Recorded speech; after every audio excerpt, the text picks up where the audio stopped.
voilà, veut seulement dire attachement. Parce que le cœur de Lévi était attaché à Dieu.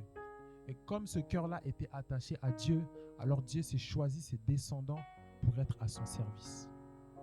Avant toute chose, ce que Dieu te demande, c'est l'attachement. Nous allons le voir. J'aimerais qu'on puisse prendre le verset dans le livre de Matthieu, au chapitre 22,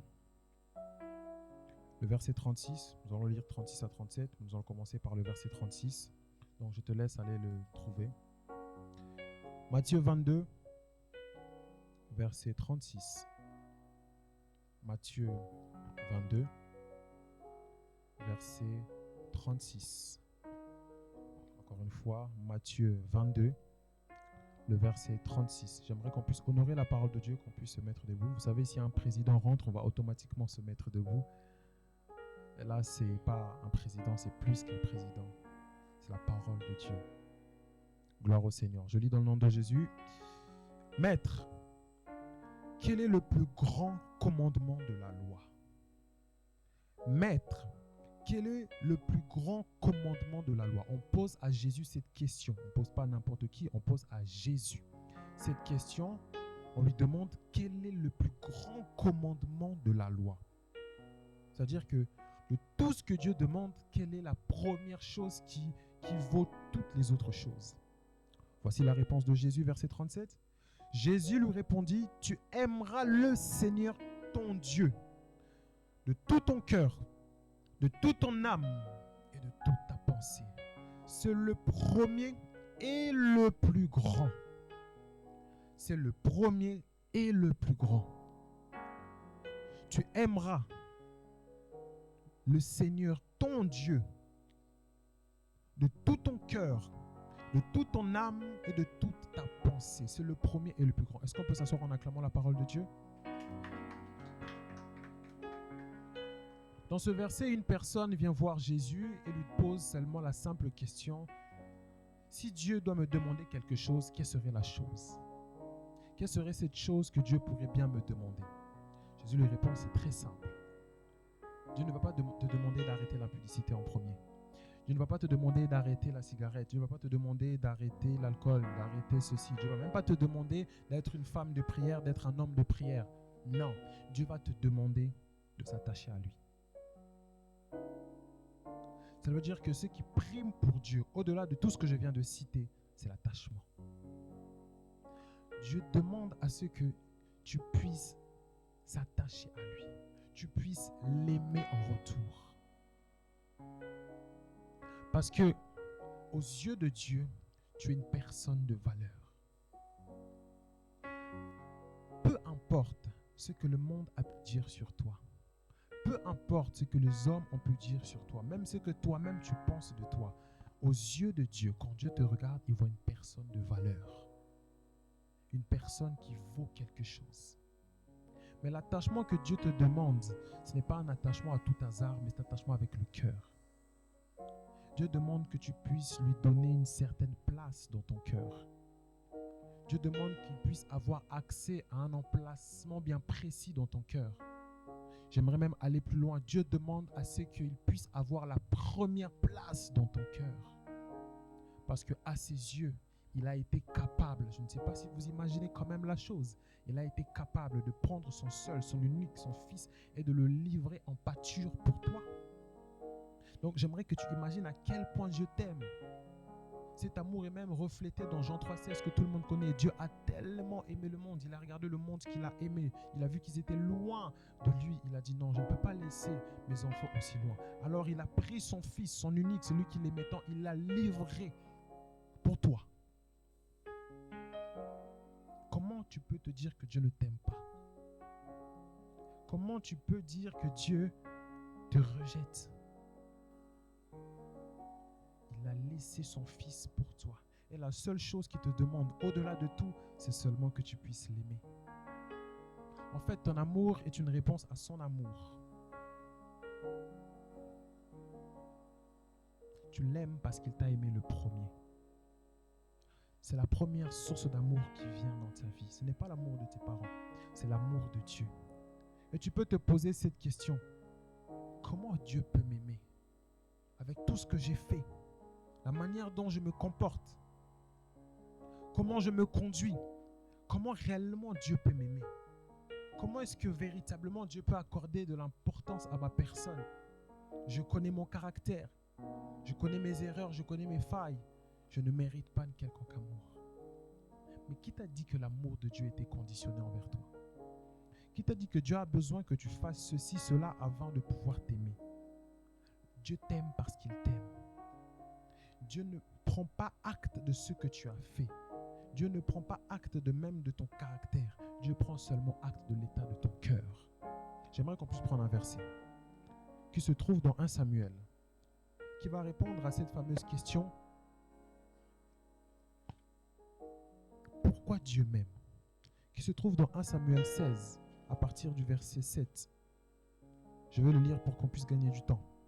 L'Éternel dit à Samuel: ne prends point garde à son apparence et à la hauteur de sa taille, car je l'ai rejeté. La partie qui m'intéresse. L'Éternel ne considère pas ce que l'homme considère. L'homme regarde à ceux qui frappent les yeux, mais l'Éternel regarde au cœur. Mais l'Éternel considère ton cœur.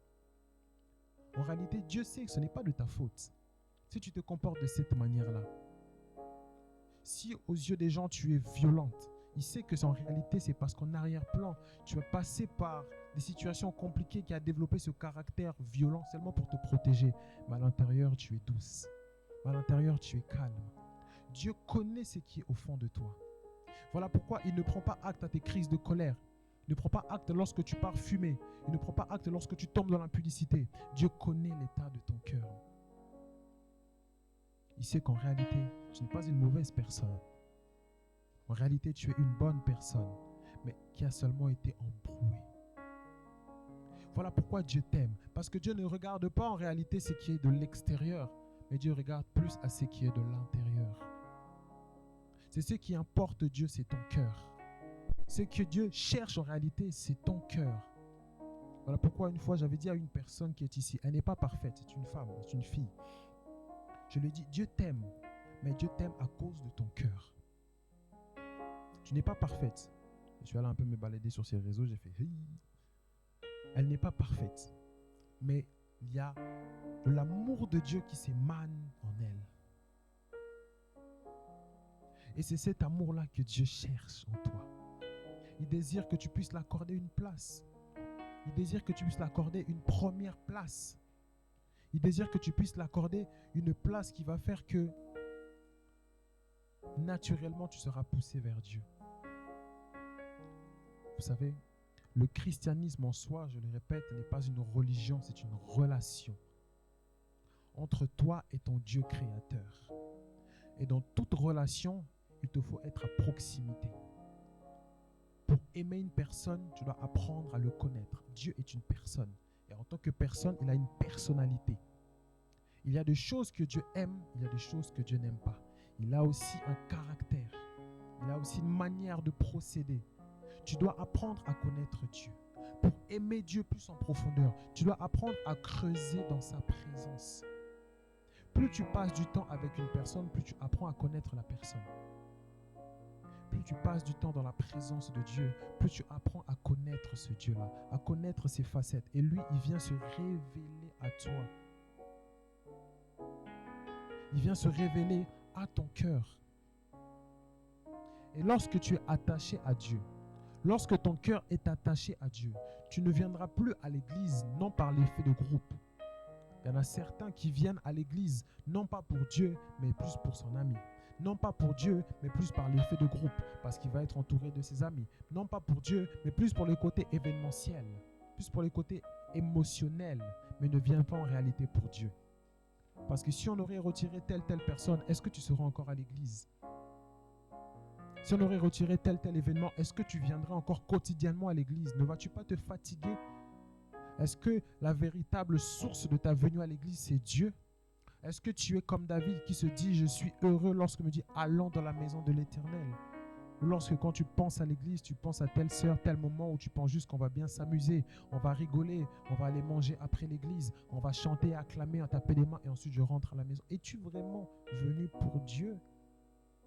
Est-ce que dans ton cœur, tu cherches à à toucher le cœur de Dieu, à recevoir quelque chose de ce Dieu-là. Vous savez, quand on tombe amoureux de Dieu, ce n'est plus mécanique d'aller vers lui.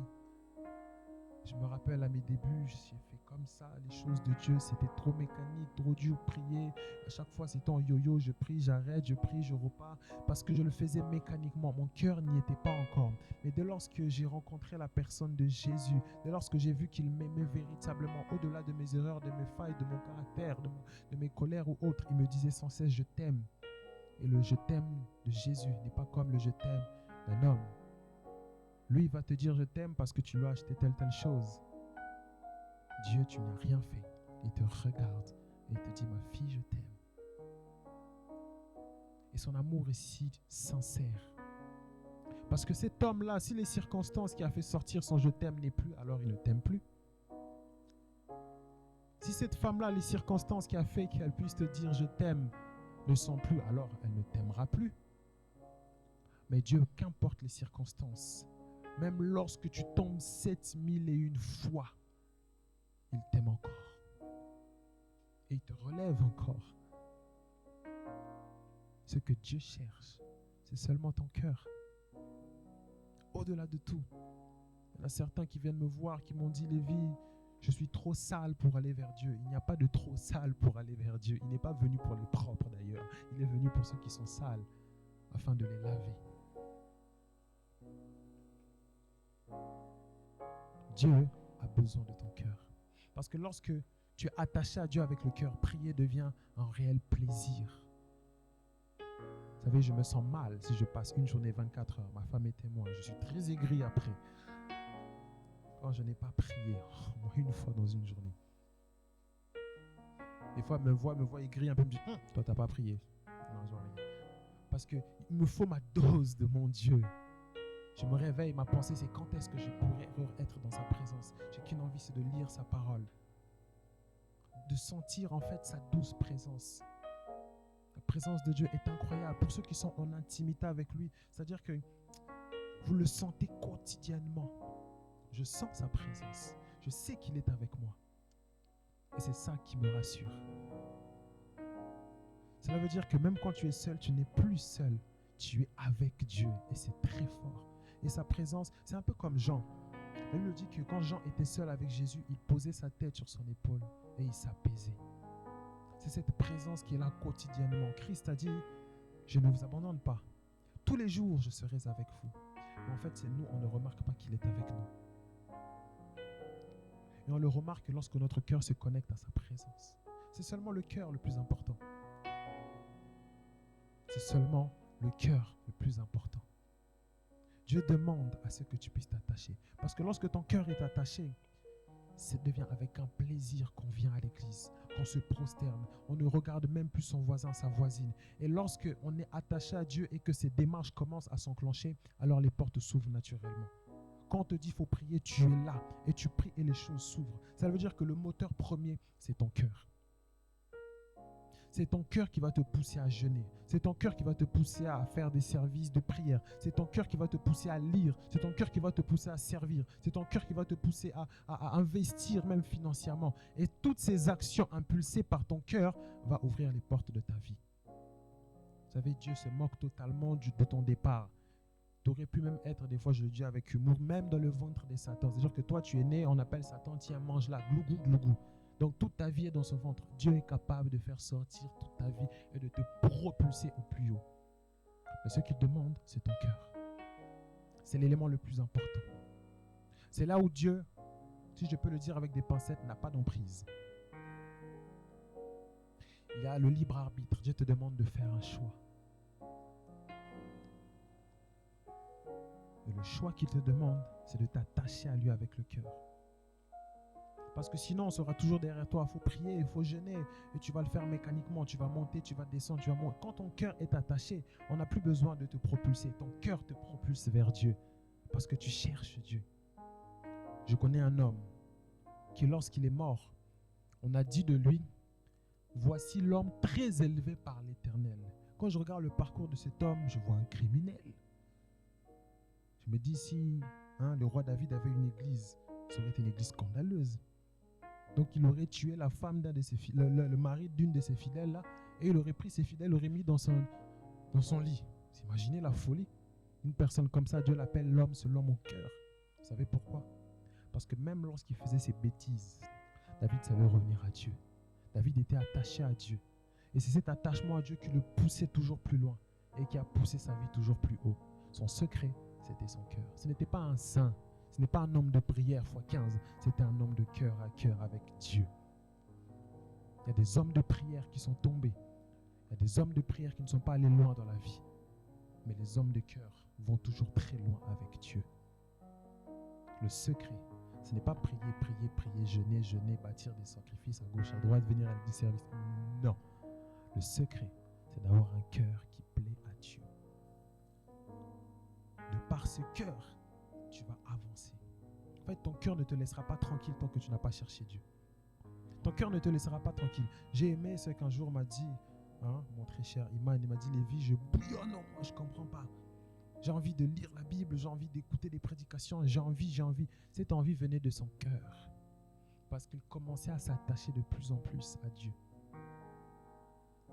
Et c'est ce qui fait qu'aujourd'hui, Dieu l'a fait cette grâce. C'est ton cœur qui a été la source. C'est pas moi. C'est sur base de ce cœur, ça t'a poussé à prier, à jeûner. C'est toi qui m'as appelé Lévi, je jeûne le vendredi. Je vais seulement accompagner ce que ton cœur avait pris comme décision. Bon, voici les résultats. Donc en réalité, est-ce que c'est toi? C'est ton cœur. Et un jour, il m'appelle, il me dit encore une fois, ma prière est que Saint-Esprit remplis-moi. Je dis waouh. Moi, je n'avais pas dit ça au début. Moi, j'ai dit Seigneur, donne-moi l'argent. Moi, mes débuts, c'était seulement l'argent. Toi, Saint-Esprit, remplis-moi. Je dis ça, c'est un homme de cœur. C'est pas Seigneur, donne-moi l'argent, comme moi, Seigneur, donne-moi beaucoup d'argent. Pour moi, c'était seulement l'argent, les voitures. Lui, c'est Seigneur, remplis-moi, parle-moi. C'est un homme de cœur. Voilà pourquoi Dieu t'aime. C'est à cause de ton cœur. Tu n'es pas parfait. Mais Dieu t'aime comme tu es. À cause de ton cœur. Et il va te tirer vers la perfection. Et il va vous tirer vers la perfection. Si Dieu a amené très haut ceux qui étaient très bas, comme des meurtriers, je parle de Saul de Tarse qui est devenu l'apôtre Paul, qu'aujourd'hui on parle encore de lui, qui a marqué son époque et son temps. Et nous autres alors, le secret, c'est le cœur, l'intimité. Et comme je l'ai dit tantôt, plutôt Dieu est une personne. Et en tant que personne, il a une personnalité et on apprend à le connaître. Tu dois passer du temps avec Dieu. Tu ne te maries pas en un coup d'œil. Le coup de foudre n'existait pas. Je suis désolé de casser vos enfants. Ce n'est pas tu marches dans la rue, tu la bouscules, tu la regardes, tu ramasses son livre, waouh, et vous vous mariez demain. C'est faux. Tu apprends à connaître la personne en passant du temps avec cette personne, en faisant des activités avec cette personne. Vous savez, une petite parenthèse d'enseignement. Le mot qui est traduit à chaque fois dans la Bible par foi, en réalité, c'est la traduction de 3 mots différents. De mémoire, c'est Emet, Amoun et Amouna. C'est des mots hébreux. À chaque fois, nos traducteurs tombaient sur ces mots, ils traduisaient ça par foi. Pourquoi? En fait, la foi se divise en 3 axes. L'axe d'écouter, l'axe de parler et l'axe de se mettre en action. Remarquez dans un couple, comment fait plutôt un couple pour se solidifier? Ils parlent entre eux, ils s'écoutent entre eux, ils font des actions entre eux. C'est le principe même d'une relation en fait. Quand on dit le juste vivra par la foi, je peux sans tordre le texte dire le juste vivra par sa relation avec Dieu. La foi, c'est la relation avec Dieu. Et ce que Dieu te demande, avant de te dire je dois arrêter de fumer, je dois arrêter de commettre ceci, je dois être plus dans la prière, je dois plus monter, je dois plus jeûner, c'est accorde-moi la première place de ton cœur. Tu remarqueras sur 24 heures, tu passes beaucoup de temps sur les réseaux. À la fin, tu te rappelles, ah ouais, Dieu, il existe, c'est vrai, il faut que je prie. Seigneur Jésus, merci. Oh. Tu remarqueras quand tu as ton premier salaire, la première chose que tu penses, je dois m'acheter des chaussures. Et après, je paierai ma dîme. Est-ce que Dieu a vraiment la première place? Sans trop me vanter. Parce qu'avant, c'était le cas, bien sûr, comme tout le monde. Dès que mon salaire rentre, il sort directement dans les habits.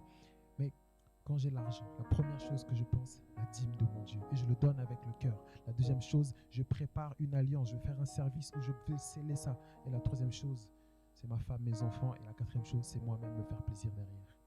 Ça veut dire que la première chose que je pense, c'est Dieu. Et c'est ce que Dieu te demande. Accorde-lui seulement plus de place. Accorde-lui seulement plus d'impact. Accorde-lui seulement plus ton cœur. Et tu verras où est-ce qu'il va t'emmener. Ça sera la source motrice de tes mouvements. Ça sera la source motrice qui va t'emmener en profondeur. Une personne m'a appelé, m'a dit, Lévi, j'ai envie de me stabiliser avec Dieu. Mais je monte, je descends. Je monte, je descends. Il y a des phases où je prie, il y a des phases où je prie plus. Il y a des phases où je vais à l'église, des phases où je ne vais plus à l'église. Ma réponse et ma question en même temps, c'est est-ce que Dieu a la première place dans ton cœur? Parce que tu n'auras pas besoin de forcer. Comme tu n'as pas besoin de forcer pour aller au sport, parce que tu aimes le sport. Tu n'as pas besoin de forcer pour, je ne sais pas moi, sortir avec tes amis, parce que tu aimes sortir avec tes amis. Alors tu n'auras pas besoin de forcer pour te stabiliser avec Dieu si tu l'aimes encore plus. En réalité, le niveau de ta recherche qualifie le niveau de ton amour pour Dieu. Donne-lui toute la place. Et tu verras qu'il va t'emmener très haut. Voilà pourquoi ce que Dieu dit avant toute chose, c'est ce que nous avons lu dans Matthieu. Tu aimeras l'Éternel, ton Dieu, de tout ton cœur, de toute ta pensée, de toute ton âme. Attache-toi à lui avec le cœur. Viens dans l'intimité de cœur à cœur. Ne viens pas que pour demander à Dieu, donne-moi ceci, donne-moi ceci. Viens aussi pour dire, Seigneur, révèle-toi à moi. Emmène-moi plus loin dans ta présence. Et tu verras ce que Dieu fera avec toi. Tu dois t'attacher avec Dieu. David n'était pas saint, il était attaché à Dieu. Et Dieu l'a emmené très haut. J'aimerais même te dire, aucun des hommes qui sont de Genèse à Apocalypse n'était saint à part Jésus. Tous avec péché et des péchés terribles. Vous allez me parler de Moïse. Moïse était colérique. Dieu l'a dit, parle au rocher. Il a pris le rocher, il a tapé. Ah, tiens, un méchant. Sur le coup de la colère. Vous allez me parler de qui? De Noé. Noé, c'était un alcoolique. Il a bu du Jack Daniel, glou, glou, glou, glou. Il s'est enivré. Vous allez me parler de qui? De Daniel, le grand Daniel. Il a dit, Seigneur, je prie pour mes péchés et les péchés de mon peuple. Donc il commettait des péchés. Le grand Daniel, celui que Dieu a amené très très loin. Donnez-moi un nom, je vous dirai que non, ils ont péché. Mais leur secret, c'était leur cœur. C'était des personnes qui étaient attachées à Dieu de cœur à cœur. C'était des personnes qui recherchaient Dieu avec leur cœur. C'était des personnes, quand ils glissaient, ils savaient revenir à Dieu. Quand ils fautaient, ils savaient revenir vers Dieu. C'était des personnes qui avaient dans leur cœur Dieu comme premier. Et j'aimerais que tu puisses toi aussi, ce soir, donner la première place à Dieu. Que tu regardes ta vie, tu dis en réalité, c'est vrai, j'aime Dieu. Mais est-ce que je l'aime de tout mon cœur? J'aime Dieu. C'est vrai que, est-ce que je viens à l'église? Est-ce que c'est pas parce qu'on m'appelle, on me force limite à venir, ou parce qu'on m'invite, si on ne m'aurait pas invité, si on ne m'aurait pas appelé? Est-ce que de moi-même je serais venu? Est-ce que quand je viens à l'église, je viens vraiment pour chercher Dieu? Est-ce que je viens pas seulement pour passer un bon moment avec, entre guillemets, mes frères et sœurs, taper des mains, repartir? Est-ce que je ne viens pas que pour l'effet de groupe? Ou est-ce que je viens réellement pour Dieu? Est-ce que quand je fléchis les genoux, je ferme les yeux, mon cœur s'ouvre à Dieu? C'est ça la question que tu dois te poser. Et c'est ça que ce que Dieu te demande. Avant toute chose, Dieu te demande ton cœur. Dieu demande l'attachement. Dieu demande l'enracinement avec ton cœur. Que tu te lèves, tu penses à Dieu. Que tu marches, tu penses à Dieu. Que ton cœur cherche constamment, comme David l'a dit, constamment mes pensées se tournent vers toi. C'est ce type de personnes-là que Dieu propulse. Parce que sinon, tu vas être de cela. Dieu vient, il te bénit, tu prends la bénédiction, tu pars, tu retournes ailleurs. Et quand seulement tu as bobo, tu viens, Dieu, donne-moi. Après, tu prends. Non. Là, tu n'iras pas loin. Mais tu dois t'attacher à Dieu. Voilà pourquoi j'aimerais que seulement nous allons clôturer au vu du temps pour qu'on puisse avoir un temps de prière. La prédication a dû être très courte. J'avais prévu beaucoup de choses. Mais je vais seulement raccourcir là pour qu'on puisse ne pas déborder avec le temps. Tu vas seulement prier. J'aimerais que Noah puisse commencer déjà à monter. C'était même comme une exhortation. Tu vas seulement prier. Tu vas dire à Dieu, prends la place. J'aime ce chant qui dit, tu es l'encre de mon âme. Tu es ma force, l'encre de mon âme, ma liberté. Ce chant témoigne que Dieu est ton tout. Et j'aimerais que ce soit ta prière. Que tu puisses dire à Dieu, Seigneur, prends place, prends place, prends place. En réalité, je me rends compte qu'effectivement, je n'étais pas réellement attaché à toi avec le cœur. Mais j'aimerais l'être. Parce que le secret de grands, ce n'est pas qu'ils sont grands, c'est parce qu'ils sont attachés à toi. Parce que le secret des forts, ce n'est pas qu'ils sont forts, mais ils sont attachés à toi. Parce que le secret de ceux qui sont allés loin avec toi, ce n'est pas qu'ils sont forts, mais c'est parce qu'ils sont attachés à toi. Quand je viens à l'église, c'est parce que c'est impulsé par un mouvement. Lorsque je viens à l'église, c'est parce qu'on me dit il y a un événement. C'est parce que je me dis je vais me retrouver avec ma soeur, avec mon frère.